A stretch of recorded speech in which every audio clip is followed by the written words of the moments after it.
উহুদের যুদ্ধ। বদরের যুদ্ধে মক্কার কাফের শক্তি পুরোপুরি হেরে যাওয়ার পর মুসলিমদের বিরুদ্ধে আবার ৩,০০০ সেনাবাহিনী জোগাড় করে। মদিনাতে থাকা মুসলমানরাও এদিকে ১,০০০ সাহাবা ফৌজ তৈরি করে। তবে এখানেও সেই একই ব্যাপার, মুসলমানদের থেকে কাফের বাহিনী ৩ গুণ বড় ছিল। তবে এবার মক্কার কাফের কুরাইশদের সাথে ছিল একজন শক্তিশালী যুবক, যার নাম ছিল খালেদ বিন ওয়ালিদ। রাসূল সাল্লাল্লাহু আলাইহি ওয়াসাল্লাম মদিনার ভিতরেই যুদ্ধ করার সিদ্ধান্ত নেন, কিন্তু কিছু সাহাবা পরামর্শ দেন ফাঁকা মরুভূমিতে যুদ্ধ ঘোষণা করলে ভালো হয়। তখন রাসূল সাল্লাল্লাহু আলাইহি ওয়াসাল্লাম নিজের সিদ্ধান্ত বাদ দিয়ে সকলের সিদ্ধান্ত মেনে নেয়, আর মদিনা থেকে ১,০০০ সাহাবা যুদ্ধের জন্য রওনা দেয় ময়দানের দিকে। যুদ্ধটি আসলে উহুদের ময়দানে সংঘটিত হয়, তাই এই যুদ্ধটি উহুদের যুদ্ধ নামেই পরিচিত। রাসূল সাল্লাল্লাহু আলাইহি ওয়াসাল্লাম নিজের ফৌজদের ৩টে ভাগে বিভক্ত করে। প্রথমত মুহাজিরিন, ওরস আর হাজরাজ। ১,০০০ সাহাবার মধ্যে মাত্র ১০০ জনের কাছে যুদ্ধের পোশাক ছিল আর ৫০টা মতো ঘোড়া ছিল। মক্কার কাফের শক্তি ৩,০০০ ফৌজ নিয়ে উহুদের ময়দানে হাজির হয় এবং মুসলিম বাহিনীর জন্য অপেক্ষা করতে থাকে। বদরের যুদ্ধে আবু জাহেল মারা যাওয়ার পর এই ফৌজের দায়িত্ব আবু সুফিয়ানের কাঁধে ছিল। এদের বাহিনীও ৩টে ভাগে ভাগ করে। ডান দিকে আবু জাহেলের ছেলে ইকরামা, বাঁ দিকে খালিদ বিন ওয়ালিদ নিজের ঘোড়া নিয়ে অপেক্ষা করছিল, আর মাঝখানে ছিল আবু সুফিয়ান তার বাহিনী নিয়ে। মক্কার ৩,০০০ ফৌজের সাথে যুদ্ধের জন্য যখন ১,০০০ সাহাবা যুদ্ধের ময়দানে পৌঁছায়, তখন আবদুল্লাহ বিন উবাইদ, সবথেকে বড় মুনাফিক, সে তখন বলে, আমি তো ভাই লড়বো না, এরা তো নিজেই শের, এদের সাথে টক্কর দেওয়ার মতো ক্ষমতা আমার নেই। আবদুল্লাহ বিন উবাইদ তার ৩০০ বাহিনী নিয়ে ময়দান ছেড়ে পালিয়ে যায়। এটা হয়তো তার আগে থেকেই প্ল্যান ছিল। বাকি রইল ৭০০ ফৌজ। এদের সামনে ৩,০০০ কাফির কুরাইশ শক্তি। রাসূল সাল্লাল্লাহু আলাইহি ওয়াসাল্লাম ৫০ জন তীরন্দাজকে এই পাহাড়ে পাঠিয়ে দেয়, যাতে কুরাইশরা পিছন দিক দিয়ে হামলা করতে না পারে। এই ৫০ জনকে ক্লিয়ার অর্ডার দেওয়া হয় যে মুসলমান বাহিনী যদি যুদ্ধে হেরে যায় অথবা যুদ্ধে জিতেও যায়, কোনো মতেই যেন তারা নিজের জায়গা ছেড়ে না আসে।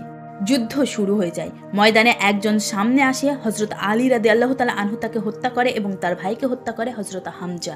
এরকম কয়েকজন কাফের শক্তি আসতেই থাকে আর মুসলমান তাদের হত্যা করতে থাকে। কয়েকবার এরকম চললে সরাসরি হামলা করার হুকুম দেওয়া হয়। যুদ্ধ খুব কঠিনভাবে চলতে থাকে আর মুসলিম বাহিনী কাফেরদের উপর ভারী পড়ে যায় এবং কাফের শক্তি দুর্বল হয়ে পড়ে। তখন কাফের শক্তি যুদ্ধের ময়দান ছেড়ে পালাতে থাকে। এবার পাহাড়ে থাকা তীরন্দাজরা ভাবে তারা যুদ্ধে জিতে গেছে, এজন্য পাহাড়ে থাকা তীরন্দাজদের মধ্য থেকে ৪১ জন নিচে নেমে আসে জেতার আনন্দে, আর পাহাড়ে মাত্র ৯ জন উপস্থিত ছিল নিচে নামতে। এই অপেক্ষাটাই করছিল খালেদ বিন ওয়ালিদ। তখন লাইটনিং স্পিডে উল্টো দিক দিয়ে খালেদ বিন ওয়ালিদ হামলা করে দেয়। The game is completely change. জিততে থাকা পুরো যুদ্ধটি বদলে যায়। মুসলমানদের ফৌজকে ২ দিক দিয়ে আটকে ফেলে কাফের শক্তি। মুসলমান জেনারেল হামজাকে একা হাফসি গুলাম শহীদ করে দেয়। যুদ্ধ হাতাহাতির সময় কাফের শক্তি একটি কথা রটায় যে মুহাম্মদ সাল্লাল্লাহু আলাইহি ওয়াসাল্লামকে শহীদ করা হয়েছে, আর এটা এজন্য রটানো হয় যখন খালিদ বিন ওয়ালিদ পিছন দিক দিয়ে হামলা করেছিল, তার থেকে কিছু ফৌজ মুহাম্মদ সাল্লাল্লাহু আলাইহি ওয়াসাল্লামের দিকে হামলা করে দেয়। সেই সময় ওখানে মুহাম্মদ সাল্লাল্লাহু আলাইহি ওয়াসাল্লামকে প্রোটেকশনের জন্য মাত্র ৯ জন উপস্থিত ছিল। যুদ্ধের ময়দানে তেনার দাঁত শহীদ হয়। বাকি সাহাবারা তেনাকে বাঁচিয়ে রাখে। ৯ জনের মধ্যে ৭ জন শহীদ হলে কাফের শক্তি ভাবে যে মুহাম্মদ সাল্লাল্লাহু আলাইহি ওয়াসাল্লামকে শহীদ করা হয়েছে। তারা মাসাদ বিন উমারকে শহীদ করেছিল, যার চেহারা অনেকটা মুহাম্মদ সাল্লাল্লাহু আলাইহি ওয়াসাল্লামের মতো। ততক্ষণে মুসলমান ফৌজ পিছিয়ে আসে আর রাসূল সাল্লাল্লাহু আলাইহি ওয়াসাল্লামকে প্রোটেক্ট করে পাহাড়ের চূড়ায় নিয়ে যায়। পাহাড়ের উপর দ্বিতীয়বার যুদ্ধের জন্য জোট বাঁধে এবং যুদ্ধের জন্য প্রস্তুতি নেন। কাফের শক্তি ঘোড়া ছাড়া পাহাড়ে চড়তে পারছিল না। এরা দ্রুত পৌঁছাতে না পারায় তখনই মুসলমানরা উপর থেকে তীর নিক্ষেপ করে। তখন আবু সুফিয়ান বলে, অনেক হয়েছে, এবার আমরা মক্কায় ফিরে যাব, কারণ আমাদের উদ্দেশ্য সফল হয়েছে। আমরা মুহাম্মদকে মারতে এসেছিলাম, সেটা আমরা পেরেছি। যাবার সময় আবু সুফিয়ান হযরত উমর রাদিয়াল্লাহু তাআলা আনহুকে জিজ্ঞাসা করে, আমরা কি আদেও মুহাম্মদকে হত্যা করতে পেরেছি? হযরত উমর রাদিয়াল্লাহু তাআলা আনহু বলেন, একদমই না, তিনি একদম ঠিক আছেন, তুমি যেগুলা বলছো তিনি সবকিছুই শুনছেন। এতে আবু সুফিয়ান প্রচন্ড রেগে যায়। আসলে এই যুদ্ধটি করার উদ্দেশ্যই হলো রাসূল সাল্লাল্লাহু আলাইহি ওয়াসাল্লামকে শহীদ করার জন্য এবং মদিনা কবজা করার জন্য। দুইটির মধ্যে যখন একটি সফল না হতে পারল, তখন তারা সেখান থেকে চলে গেল।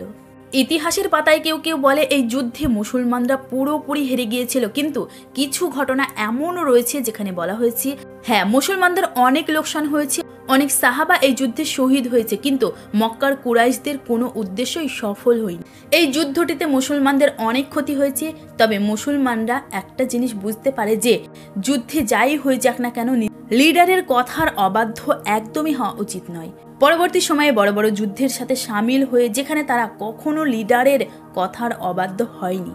এদিকে কুরাইশরা তো ময়দান ছেড়ে মক্কায় পালিয়ে যায়, তবে এবার আবু সুফিয়ান 10,000 ফৌজ তৈরি করে মুসলমানদের উপর হামলা করার প্রস্তুতি নেন। আর এটাই ছিল খন্দকের যুদ্ধ, যেখানে 10,000 কাফের শক্তি এবং 3,000 মুসলমান ফৌজ। ভিডিওটির লিঙ্ক ডিসক্রিপশনে দেওয়া আছে, চাইলে আপনি গিয়ে দেখে নিতে পারেন।